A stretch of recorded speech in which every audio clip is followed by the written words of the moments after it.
Hey y'all, my name is Brittany. I am one of the two birds in Two Birds Motherhood. Welcome to our channel. If you didn't know, we are a Christian motherhood podcast, but we also homeschool and are very, very passionate about it. And so we've decided to put out a series where we share our curriculum picks with you. So today is my turn and we are talking about my second grader. I tend to stick to like open and go, very classical education, some Charlotte Mason mixed into there for the younger years. So I choose curriculums based on their literature choices, based on, especially for the younger years, the visual effect that they'll have.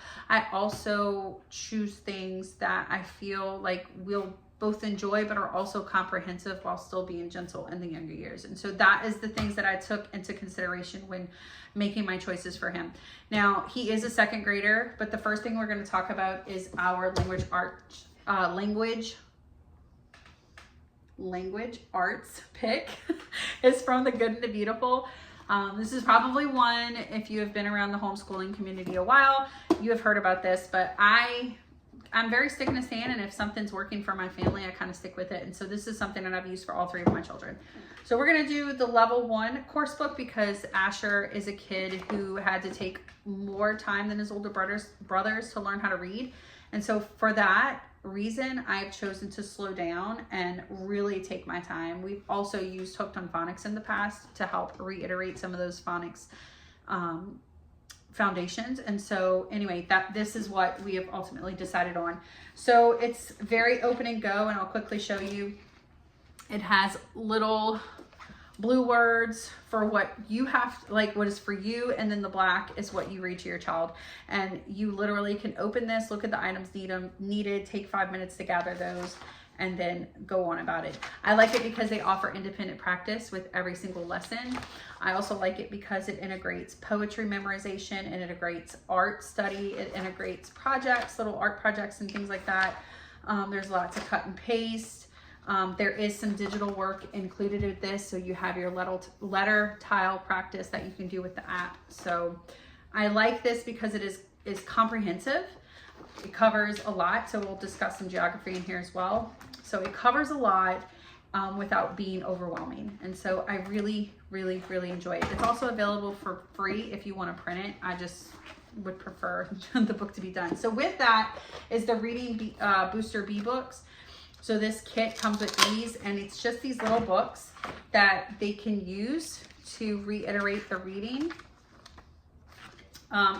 skills and phonics skills that they're learning.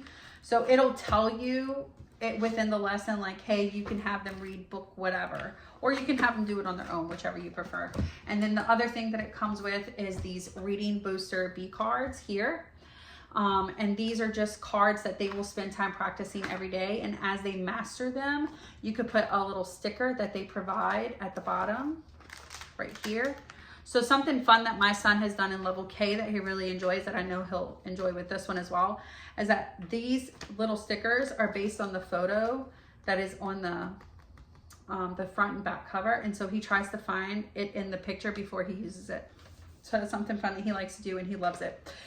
So that is our language arts. So this takes us about 5 or 10 minutes a day. This he does like 3 times a week. He'll just pick one and we'll just rotate through them. And then the actual lesson takes about, I'd say 30 minutes or so, just depending on his level of commitment that day. So I'm about 30 minutes. So you could get done with this in about 40 minutes or so. 45 minutes, yeah. So this is really great. I really love this. So that's our language arts. The next thing that I do that is not that is required is math. And so typically we stick to Horizons until about grade 4. And then we'll move on to Saxon, and then from Saxon we'll go to Denison. However, my son is wanting to do big boy math like his big brothers, and I think he equates the big boy math to Saxon. So instead of using Horizons this year, we have chosen to go with Saxon. I was able to find this very inexpensively. I bought it from someone else. And so this is our Saxon math book. It is super overwhelming. When you look at the size of it, like, oh my gosh, whatever, but you have to understand that this is literally your script. it gives you the script on what to say to them. So if you've been teaching math for a while, second grade math, you don't have to stick to the script. What I'll probably do is just review it. Like on a Sunday, I'll kind of go through a couple of lessons, read them, see what they're about. And then that way I can kind of pick and choose how I want to say it, how I want to present it, and just kind of stick to the nitty gritty of what I want to do. But yeah, so the thing I like about Saxon is it is a spiral curriculum. And so you'll learn a new concept, but then you'll spiral through and practice older concepts every day. And so you learn a new lesson, you spiral through. That's what works best for us. We have tried mastery in the past, like through Matthew C, and my kids they did great, but then they forgot the other concepts. So my kids are definitely spiral learning children. I know some that are mastery, have the mastery learning brain, and that just does not work for us. So I really like Saxon. It comes with the lesson book, and then it also comes with the worksheets. And again, you can pick and choose what you want to do. So this is book 1 of the worksheets. This is book 2 of the worksheets. These are consumable. So you can say, like if you have multiple kids, you can save the teachers, but this will get consumed. And then the other thing it comes with is this little thing. It's called, I've never done level 2 in Saxon before. So it has something called Home Study Meeting Book. And I'm guessing this is just something that they practice daily. I'm not sure. I'm not exactly sure, or if this is something they do once a week, but I do know that the teacher's manual will tell you when you need to do it. So once I read through it and I do my flip through, I'll kind of explain more once I have a chance to peek at it. And then the other thing that it comes with is flashcards. Now I'll have to be honest with you, these are not my favorite flashcards. I'm gonna tell you why. 1, they're paper, okay, and then 2, they don't have the answers for quick reference for mom. So I don't like that. So I'll probably use different fact cards. But this comes with my meeting book. So when you buy it, it just comes with it. So you may not need like the answers on it for like quick reference, but I do. So that's, yeah. So, but this, I'm excited to do this because I love Saxon in the older years. So I'm excited to see how I feel about it in the younger years. The next thing that is something that I feel like is necessary for this age is handwriting. And so we've always done handwriting through the Good and Beautiful. It works for us. We love it. We do a page or 2 every day and we love it. So for the level 1, they're going to work on pencil formation, holding the pencil. Like they'll do like little squiggly line. They'll have to practice this. Things like that. They'll just trace letters. But the thing I like about this handwriting curriculum is that they're writing different, like they're learning while they're writing. So let's see, we are a Christian-based homeschool, obviously. And so like some of the things that they have to trace is I love God, or it'll be God loves me, or it'll be Bible verses. Sometimes they'll learn like little definitions about phonics in here or things like that. It reiterates good values even in her handwriting curriculum.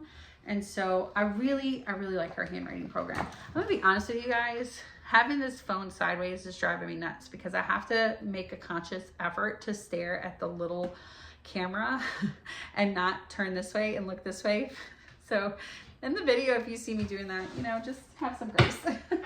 So that is what I'm doing for him specifically. On top of that, I will also have his memory work.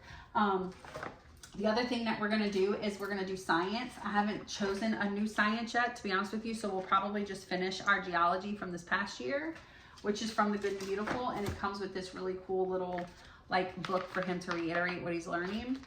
And it also came with this little kit of rocks and things. And then we also do a family history through something called Biblioplan. And this is just a family, you read the book, they answer questions, they color a map. It's beautiful. It's a beautiful, beautiful curriculum. I'll do a flip through of this as well. Biblioplan is a curriculum that parallels world history with biblical history. And so that's why we chose it as a family. But it comes with hands-on activities that they can do.